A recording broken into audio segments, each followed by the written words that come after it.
So this are our contribution kind of to the urban sectors who are underprivileged. From there on, we moved on to the rural health. But there was a problem in the rural health. What was it?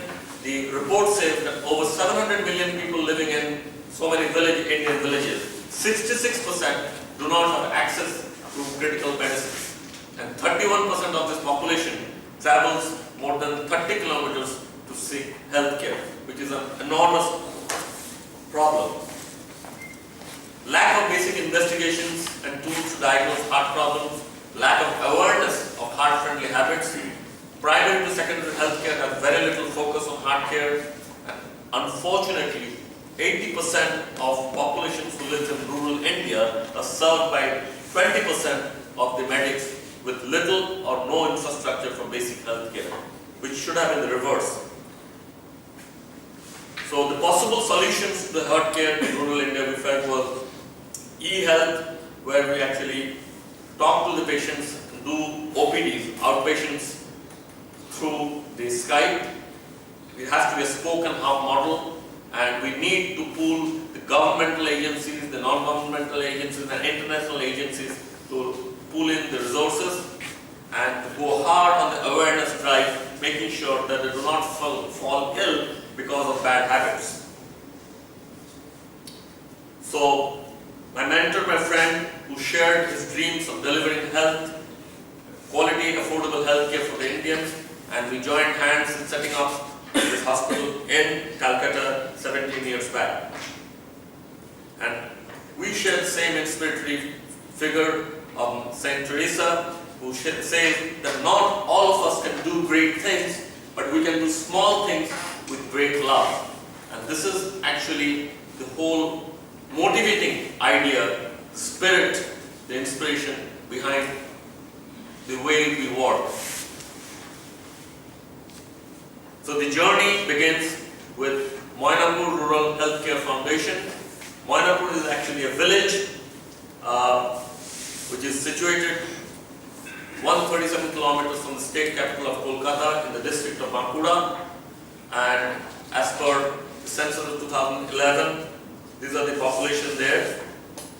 And the demographics in Bankura was, there was one medical college there, district hospital 1, subdivision hospital 1, rural hospital 5, and blood bank is only 1, and the primary health center is 68. And where we do our work in Moinapur, the nearest primary health center is about 30 kilometers. These are the few of the pictures of that place. The nearest hospital is 60 kilometers away. The primary health center is 20 kilometers away. There's no ambulance facilities there. No registered medical practitioners in that village. And the first heart camp was done in 2014. The foundation was actually formally formed on 15th of August 2015 after about 6 or 7 heart camps which we performed there by the people of Moinapur and ourselves. And the objectives were twofold. One was medical and the other was educational. Now you might be thinking that why education, and we will come to that in a moment. Because medical and educational are two things which are very interlinked. The visions, the medical vision was that facilitating the delivery of the right to healthcare facilities for individuals from Moinapur and adjoining villages, and holding the hands of the underprivileged meritorious students and mentoring them to become health professionals was the educational vision. So what we tried to do was to reach to the economically underprivileged rural heart patients. We needed to diagnose treatable heart conditions in children and adults through heart camps. We tried to develop a rural-urban connect, and we tried to follow up the patients who were treated. The methodology was through heart camps, which we conduct 5 to 6 times a year. And we have 24/7 communication lines open with that village. We have an e-health facility, which we do with 2 outpatients every week. And we facilitate the patients who require tertiary care treatment for their heart problems. So the camps kind of run 26th January, 6th March, 15th August during the pujas, usually during the festivities. We see about 150 patients on an average. There's a venue, a primary school, which was established in 1868. So there's a history in that village which says that schools were there, but there were no hospitals. We do ECGs, blood and tertiary consultations, and we have the way of actually, when we started off we required pamphlets and cable TV propaganda, but nowadays it's word of mouth and people come over. So these are some of the pictures of patients waiting for the heart camps. These are the health awareness talks just prior to the heart camps. These are our team of people who go there, and these are the team of people from the village there. This is one of the annual general body meeting going on of the Manipur Rural Healthcare Foundation.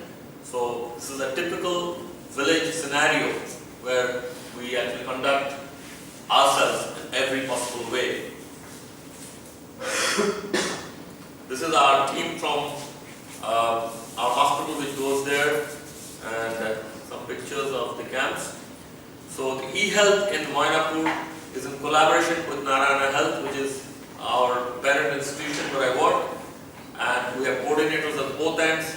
We have a rural health practitioner at Mainapur who is actually not a registered doctor, but he's a pharmacist, and we have given him training and established him as one of the persons who can start off the consultations at that end and finish off at this end.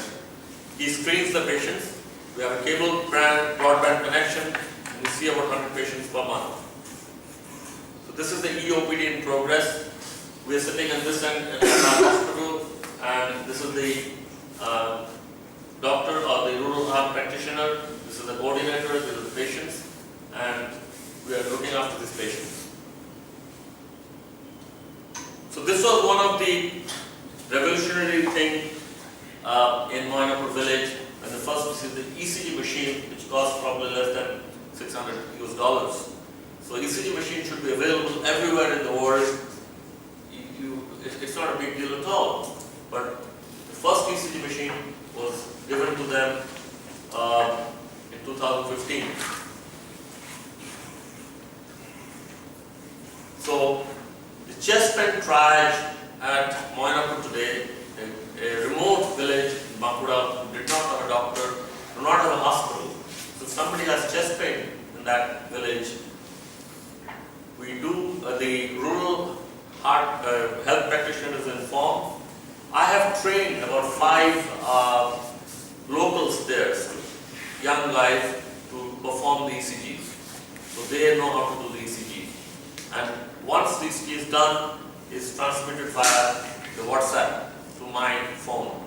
And I make a diagnosis. And the whole process takes about 15 minutes to do. It's a 24/7 service. And if you have heart patients, then we transport them to the primary health center.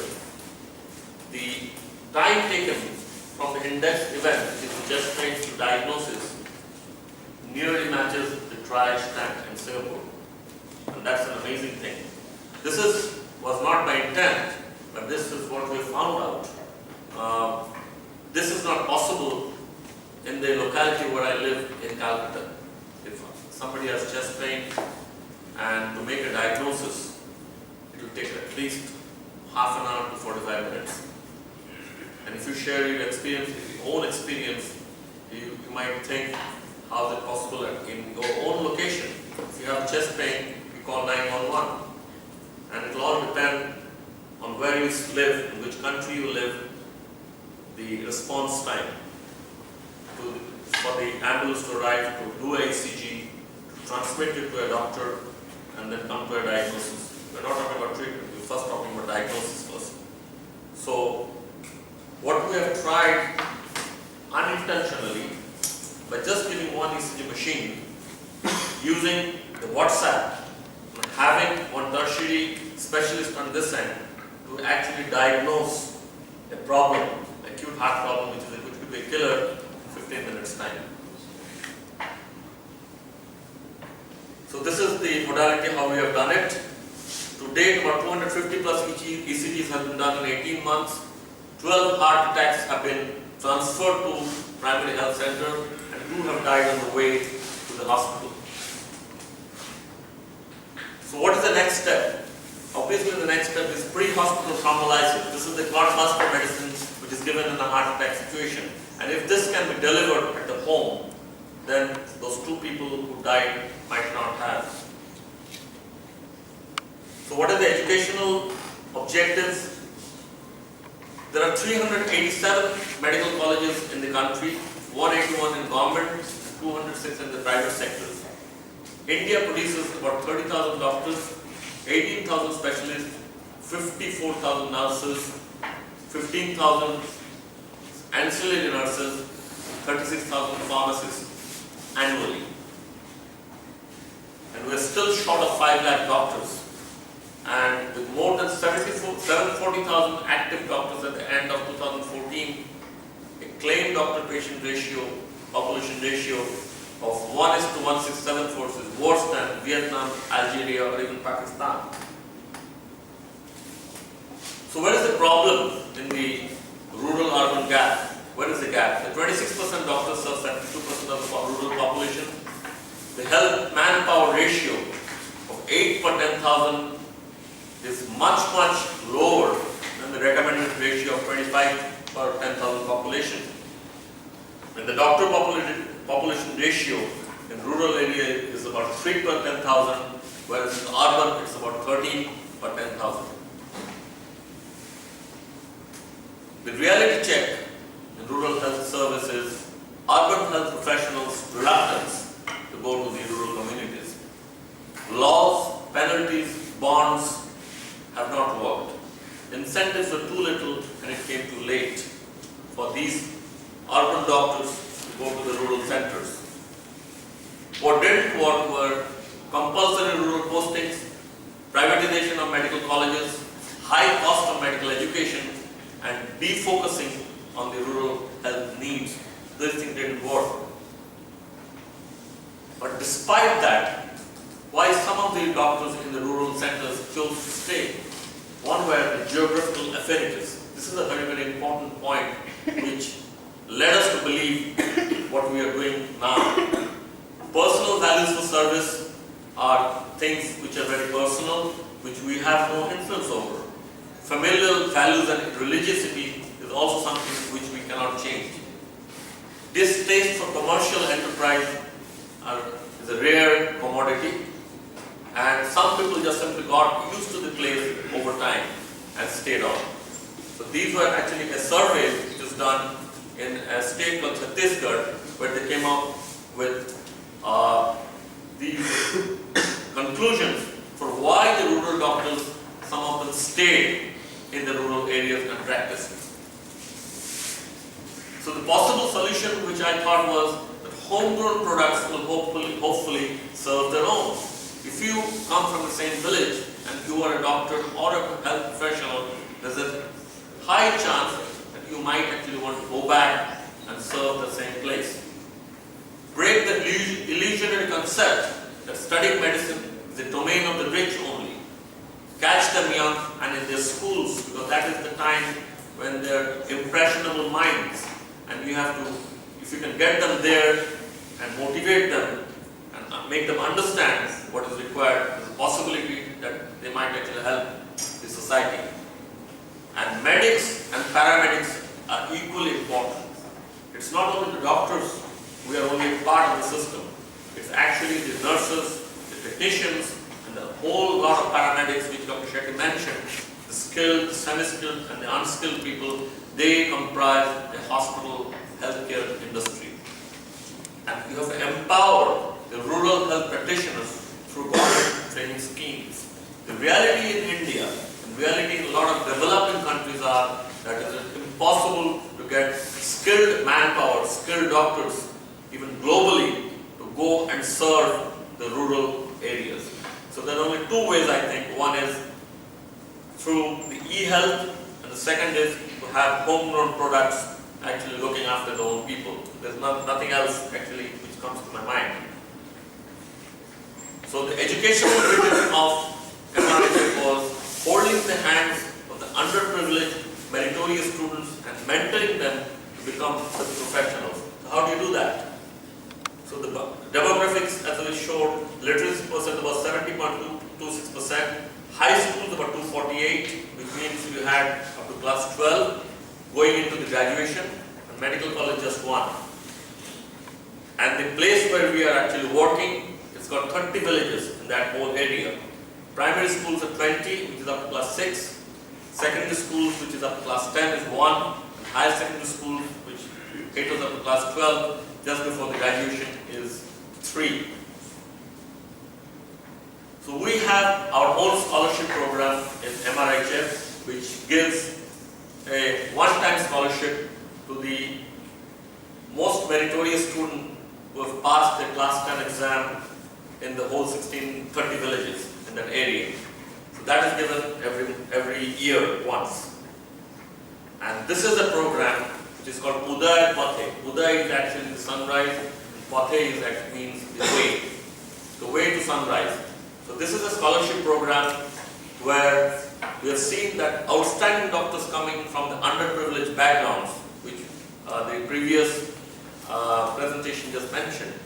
The children from rural India have the desire and zeal to become outstanding medical professionals, but the economic background pulls them from achieving it.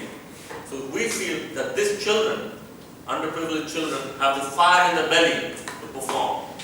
When you have actually people who have full stomach, the way they perform, and the people who are actually coming from the background with starvation and all kinds of problems, they are actually the desire and the zeal to perform is much, much higher.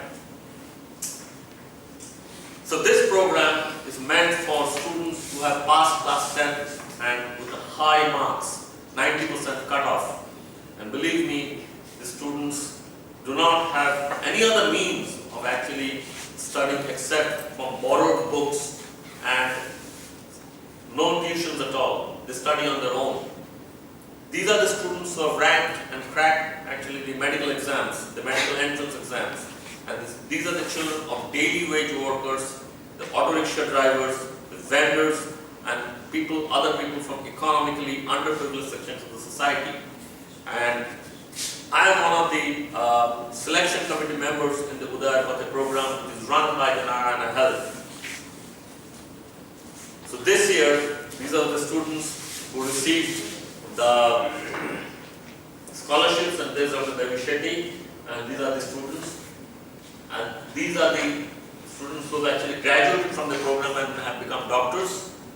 And these are the students who are in class 10. These are the students who have cracked the exams and have joined the medical colleges. So we have a diversity of people here. And this program has started from 2007, and we are in the 10th year now of this program. What we have done, I'll just show you 1 minute.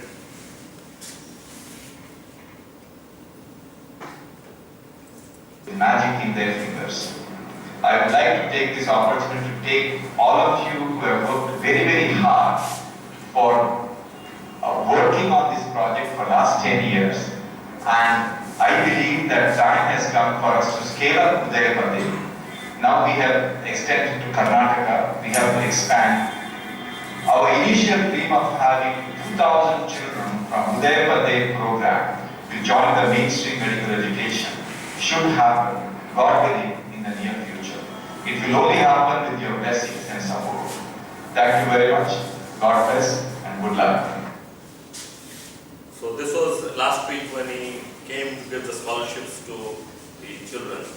So what we have planned for next year is upscaling the scholarship program from 10 students every year. We're going up 100 students per year. That's a huge bonus. And we will include students not only who are aspiring to be doctors. We have decided that we will include students who are aspiring to be paramedics, technicians, and any health professional. So what we're trying to do is to build that thing up. So what we do when at MRHF, we visit school in the neighboring villages. We pick up students, we take the list of students who are meritorious, underprivileged. Underprivileged means an annual income of their parent or parents 15,000 rupees a year, which is 400, not even 400, I think it's about $350 a year. That's underprivileged. These are people actually who work on the fields. Some people, some students, they don't have the fathers, they don't have the mothers, you know, it's a hodgepodge in their social life. But despite that, they are actually very, very meritorious. We want to hold their hands. So we go to the school, pick up the list of the students who are actually going to give exams for the class 10, and we keep an eye on them. And we shortlist the students then for the Udaya Bhatta program. They come and they compete. It's actually a selection process based on an interview, which happens like last year, or this year, we had 1,200 students who actually applied for the program, and only 10 scholarships were given. So this time we have scaled it to about 100. And we want to mentor the students to join health professional programs. So the challenges in MRHF have been to break the wall between the rural and urban cultural divide, integration of the society through social participation, and gaining trust of the common people. So when you go there, we have all kinds of activities like cricket match and integration with the students. So this is something which I love to do with them. So to be involved in the social circumstances, just as a doctor, is a huge barrier. Particularly in our part of the world, a doctor is, thought about somebody who is in a different pedestal. But what I try to do is actually mix with them. If there is a trust formation, bond formation, and the best formation is with the youth when you meet them. These are some of the areas where we worked in the print media. I have written articles on particularly this village in different print media. I've discussed this model, this village in different television medias, and we have made a lot of programs on them. And we have a journal which comes out every year during this October, which actually talks about what the activities are, and we have contributors for the rural health in different articles which comes in the regional language, and it will be uploaded on the website, which is coming on the 2nd of October. It will be launched. It's under construction now, and you can all go through the website and get those articles. These are the leaders in their own field in West Bengal and in India who actually support us. He is Professor Tanvi Chim. He is the head of the Department of Cardiology at National University of Singapore. So he is one of the supporters, and we have film actors. We have Saurabh Ganguly, who is a sports legend, Devi Shetty. These are all cultural people. These are two famous writers in India, Shishendra Mukhopadhyay and Amarita Devkan. She is the wife of Professor Amartya Sen, Nobel laureate. So these are the leaders in different walks of the society who actually support our endeavor. So the structure and functionality, we are nearing the end of the presentation.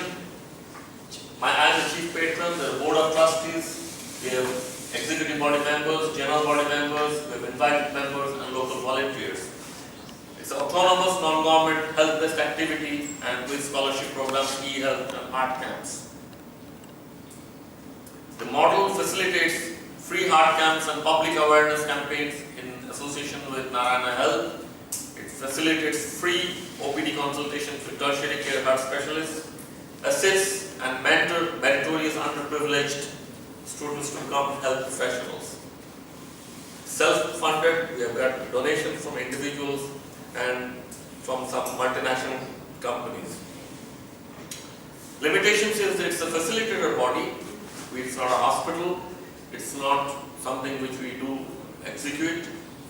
It's got organizational limitations. We have people who actually have a part-time commitment to this society, and it's only a model. So it's not something which is structured like Arvind Eye Hospital or something like that. But we are mainly a facilitator body. What I thought that Narayana Health instead of going there as a corporate hospital with a corporate culture into a village, into a rural sector, I thought it is better that we develop a body, which is the Binayak Rural Healthcare Foundation, which actually can involve the locals, and we act as a facilitator to get this corporate sector to help us in our endeavor. We have links with Narayana Health, which is a medical manpower to give to run the heart camps, which includes me and the Uday Pate program. We have government health projects like Sishu Shakti programs, where any child who is under the age of 12 or 15 actually, who requires any heart operations, will have it free of cost. So we have to actually make the diagnosis first and then refer it to them. We also have a system where we refer patients to government tertiary care centers, and we have members of the Heart Foundation, the Healthcare Foundation.